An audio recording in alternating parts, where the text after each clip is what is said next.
हमारे प्यारे कार्यकर्ता जिनको मैं टाइगर कहता हूं, शेर कहता हूं,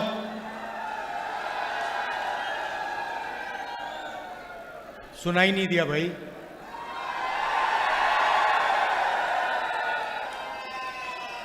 अब काफी साल हो गए मैं राजनीति में हूं और मैं आरएसएस का जो आदमी होता है और जो कांग्रेस का कार्यकर्ता होता है उसमें जो फर्क होता है 1 सेकंड में पहचान लेता हूं। मुझे दिखते ही पता लग जाता है ये कांग्रेसी है या फिर ये आरएसएस बीजेपी का आदमी है। आप जानते हो पता है कैसे लगता है? पता कैसे लगता है जानते हो? ये स्टेज देखो आप, ये देखो इनके चेहरे देखो, ये सब मुस्कुरा रहे हैं। ऐसे ही हमारे कार्यकर्ता होते हैं, 24 घंटा आपको खुश दिखेंगे, चेहरे पे मुस्कान दिखेगी। और बीजेपी के नेता, बीजेपी के कार्यकर्ता ऐसे होते हैं, 24 घंटा वो ऐसे रहते हैं। पता नहीं अजीब सी बात है, गडकरी जी मुस्कुराते रहते हैं तो वो थोड़ा अलग है, बट सारे के सारे इनके जो नेता हैं, इनके जो कार्यकर्ता हैं, 24 घंटा ये गुस्से में रहते हैं।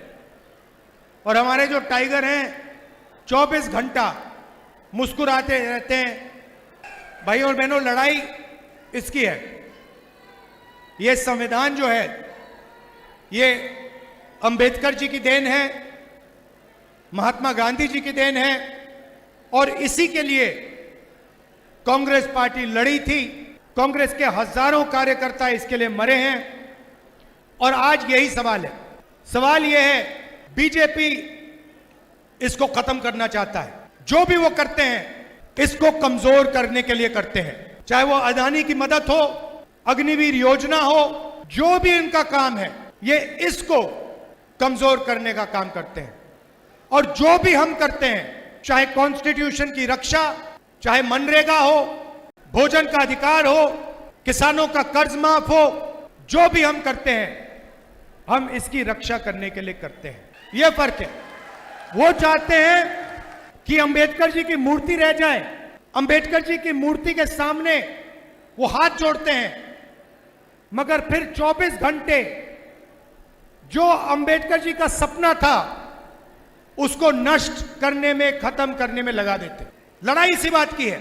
और आज मैं आपको यही बताने आया हूं कि राजनीतिक लड़ाई आज हिंदुस्तान में विचारधारा की लड़ाई है। यहां पे 2 विचारधाराओं की लड़ाई है। एक आरएसएस बीजेपी जो इसको खत्म करना चाहते हैं, जो जाति जनगणना नहीं चाहते हैं, जो रिजर्वेशन को खत्म करना चाहते हैं, और दूसरी तरफ कांग्रेस पार्टी जो इसकी रक्षा करती है, मर जाएगी मगर इसकी रक्षा करेगी। जिन्होंने आपको रिजर्वेशन दिया, जो रिजर्वेशन को 50% से आगे बढ़ाने का काम करने जा रही है, और जो जाति जनगणना का वायदा करी है और पूरा करेगी उस वायदे को। तो लड़ाई इन दोनों शक्तियों के बीच में है। और हरियाणा इस लड़ाई में, इस बड़े युद्ध में एक युद्ध है। यहां पे अदानी जी के लिए, अंबानी जी के लिए, अरबपतियों के लिए सब कुछ होता है। आप अग्निवीर योजना की बात करते हो। अग्निवीर योजना का क्या मतलब है? नाम दे रखा, बड़ा सुंदर नाम दिया है, अग्निवीर।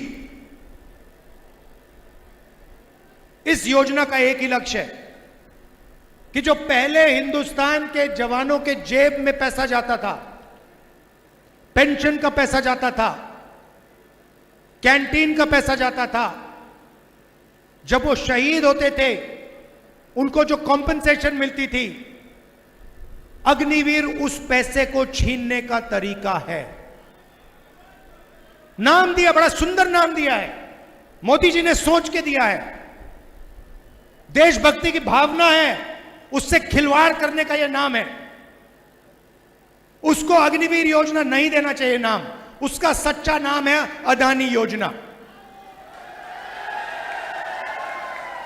उसका लक्ष्य है कि हिंदुस्तान की डिफेंस का बजट जो जवानों की ट्रेनिंग में जाता था, उनकी पेंशन में जाता था, उनके शहीद दर्ज में जाता था, उनकी कैंटीन में जाता था, वो पैसा डाइवर्ट करके अदानी जी के जेब में चला जाए। आप जाइए, गूगल पे जाइए, आज शाम मीटिंग के बाद जाइए, अदानी डिफेंस कंपनी का नाम लिखिए गूगल पे, उस पे आपको हथियार दिखेंगे, ड्रोन दिखेंगे, कारतूस दिखेंगे, राइफल दिखेगी, असॉल्ट राइफल दिखेगी, पिस्तौल दिखेगी, सब दिखेगी। एक भी हथियार अदानी ने नहीं बनाया है। सारे के सारे हथियार इजरायली कंपनी और अमेरिकन कंपनियों ने बनाए हैं। अदानी जी का लेबल है, जैसे अग्निवीर योजना लेबल दिया है, वैसे ही वहां पे अदानी डिफेंस लेबल दिया है। अदानी डिफेंस सिर्फ इजरायली हथियार हिंदुस्तान में बेचने का काम करता है, अमेरिकन हथियार हिंदुस्तान में बेचने का काम करता है। अग्निवीर से जवानों का पैसा छीना और अदानी डिफेंस के माध्यम से जवानों का पैसा अदानी जी के जेब में डाला। यही सिस्टम चल रहा है। चमकते हुए लेबल हैं, अग्निवीर, अदानी डिफेंस, ये सब खोखले हैं। एक ही सच्चाई है, हिंदुस्तान में गरीबों का पैसा अरबपतियों के जेब में डालना है। कैसे डालना है, किस प्रकार डालना है, यह है नरेंद्र मोदी का काम। काले कानून लाए, 3 किसानों के खिलाफ कानून लाए, स्टेट से कहा कि किसानों को फायदा होगा। देश के सारे किसान सड़क पे आ गए। अगर किसानों के फायदे के कानून थे तो किसान सड़क पे क्यों उतरे? क्योंकि हिंदुस्तान के हर किसान को मालूम था कि ये जो काले कानून हैं, ये अदानी और अंबानी जैसे लोगों की मदद करने के कानून हैं। ये हमारा धन, हमारी मेहनत को छीनने के कानून हैं। और अच्छा हुआ कि किसानों ने ये कानून रुकवा दिए। हमने पार्लियामेंट में ये काम किया, कानून रुकवाए। यही इस सरकार का लक्ष्य है। जहां भी ये आपसे पैसा निकाल सकते हैं, ये छीन के निकालेंगे। बड़े बड़े भाषण हो जाएंगे, बड़ी स्पीच होगी, मगर अंत में महंगाई बढ़ेगी, आपके जेब में पैसा नहीं आएगा और अदानी जी की, अंबानी जी की हजारों करोड़ रुपए की शादियां होंगी। राहुल गांधी को देखा शादी में? बात क्लियर हो जानी चाहिए, कौन किसके तरफ खड़ा हुआ है, बात क्लियर हो जानी चाहिए। मोदी जी चाहते भी तो उन्हें उस शादी में जाना पड़ता। अगर उन्होंने मन बना लिया होता कि मैं अंबानी की शादी में नहीं जाऊंगा, अंबानी जी को सिर्फ एक फोन उठाना, कहना मोदी जी आइए, मोदी जी को जाना पड़ेगा। अदानी जी का एक फोन लगेगा, अंबानी का एक फोन लगेगा, नरेंद्र मोदी जी को जाना पड़ेगा। मार्केटिंग उनकी वो करते हैं। मैंने इनको अपना दोस्त बोला, मीडिया के मित्र हैं हमारे, ये हमारे मित्र नहीं है, ये मोदी जी के मित्र हैं।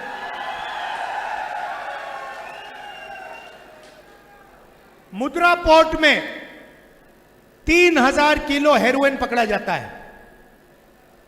हरियाणा में ड्रग्स फैल रहे हैं, 3000 किलो 3000 किलो हेरोइन, जो मतलब लाखों लोगों की जिंदगी बर्बाद कर सकता है।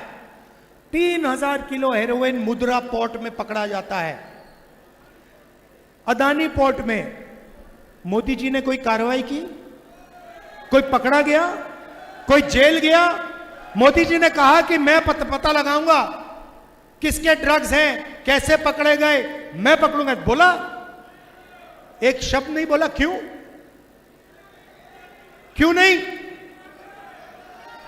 तो हरियाणा की माताएं 24 घंटा, अभी मैं लंच करके आया हूं, पहली बात उन्होंने बोली, राहुल जी हरियाणा में ड्रग्स फैल रहा है। पूरा हरियाणा जानता कि हरियाणा में ड्रग्स फैल रहा है। मुद्रा पोर्ट में हजारों किलो पकड़ा जाता है, यहीं तो आएगा वो ड्रग्स, यहीं तो आएगा। मोदी जी ने एक शब्द नहीं बोला, मीडिया ने कहीं नहीं लिखा, कहीं नहीं बोला कि अदानी के पोर्ट में हजारों किलो हेरोइन पकड़ा गया है। शादी दिखा देंगे, डांस नाच गाना दिखा देंगे, मगर अदानी जी के जो पोर्ट में ड्रग्स निकलेगा उसके बारे में कभी नहीं बोलेंगे, बोल नहीं सकते। यह हिंदुस्तान और हरियाणा की सच्चाई है, इसे बदलना है। प्रियंका ने, हुडा जी ने, शैलजा जी ने, सब ने बोला लोगों की रिस्पेक्ट होनी चाहिए, इज्जत होनी चाहिए। सही बात है, सबकी रिस्पेक्ट होनी चाहिए, सबकी इज्जत होनी चाहिए। मगर अगर हम किसान की इज्जत करें और 24 घंटा उसकी रिस्पेक्ट करें और उसकी जेब में पैसा नहीं है, तो उस इज्जत रिस्पेक्ट का कोई मतलब ही नहीं है, कोई फायदा नहीं। वो भूखा मर रहा है, उसको रिस्पेक्ट नहीं चाहिए, उसे भोजन चाहिए, उसे पैसा चाहिए। सही बात। तो मैंने मन बना लिया है, मेरा एक ही काम है राजनीति में, जितना पैसा नरेंद्र मोदी ने अरबपतियों को दिया ना, उतना पैसा मैं उठाकर किसानों को दूंगा, मजदूरों को दूंगा, गरीबों को दूंगा। मेरी सोच है कि भैया रिस्पेक्ट जब ही आती है, रिस्पेक्ट जब ही आती है जब जेब में पैसा होता है। पैसे के बिना रिस्पेक्ट नहीं आएगी। इसीलिए अगर उसने 16 लाख करोड़ रुपए 25 लोगों का कर्जा माफ किया है, तो हम भी लाखों करोड़ रुपए किसानों का कर्जा माफ कर सकते हैं। हरियाणा में मैंने कहा बड़े युद्ध में ये छोटा युद्ध है। हरियाणा में हम शुरुआत कर रहे हैं, महिला शक्ति योजना, 2000 रुपए हर महीने हरियाणा की महिलाओं के बैंक अकाउंट के अंदर। आप आज 1200 रुपए का सिलेंडर खरीदते हो, चुनाव के बाद उसका दाम 500 रुपए होगा, 700 रुपए आपके जेब के अंदर एक्स्ट्रा। 2 लाख सरकारी रोजगार खाली पड़े हैं। नरेंद्र मोदी जी ने अरबपतियों को कॉन्ट्रैक्ट में दे रखे हैं, ठेकेदारी प्रथा चला रखी है। 2 लाख युवाओं को हरियाणा में कांग्रेस पार्टी की सरकार परमानेंट जॉब देने जा रही है। और भाइयों और बहनों, एक बात अच्छी तरह समझ लो, ये जो नौकरियां हैं, 2 लाख नौकरियां हैं, ये 36 बरादरियों को मिलने वाली हैं। हरियाणा में 36 बरादरियों को न्याय के साथ ये 2 लाख नौकरियां दी जाएंगी। ये परमानेंट नौकरियां होंगी। किसान को हम एमएसपी की गारंटी देंगे, और जो धान है जो आपका अभी खरीदा नहीं जा रहा है, चुनाव के एकदम बाद जो नई सरकार आएगी, आपका धान एकदम खरीदना शुरू कर देगी। 300 यूनिट बिजली फ्री में, और जैसे हमारा राजस्थान का प्रोग्राम था, 25 लाख रुपए का हेल्थ इंश्योरेंस। किडनी का ऑपरेशन कराना हो, दिल का ऑपरेशन कराना हो, कैंसर हो, प्राइवेट अस्पताल में आपको 25 लाख रुपए तक मिलेंगे इलाज करवाने के लिए। भाई और बहनों, हिंदुस्तान में पैसे की कोई कमी नहीं है। लोग कहते हैं हिंदुस्तान में गरीबी है। हिंदुस्तान गरीब नहीं है, हिंदुस्तान के लोग गरीब हैं। हिंदुस्तान में 30-25 अरबपति हैं, लाखों करोड़ रुपए पड़ा है उनके पास। हिंदुस्तान गरीब नहीं है, हिंदुस्तान की जनता गरीब है। हिंदुस्तान का किसान गरीब, हिंदुस्तान का मजदूर गरीब, मगर पैसे की कोई कमी नहीं है।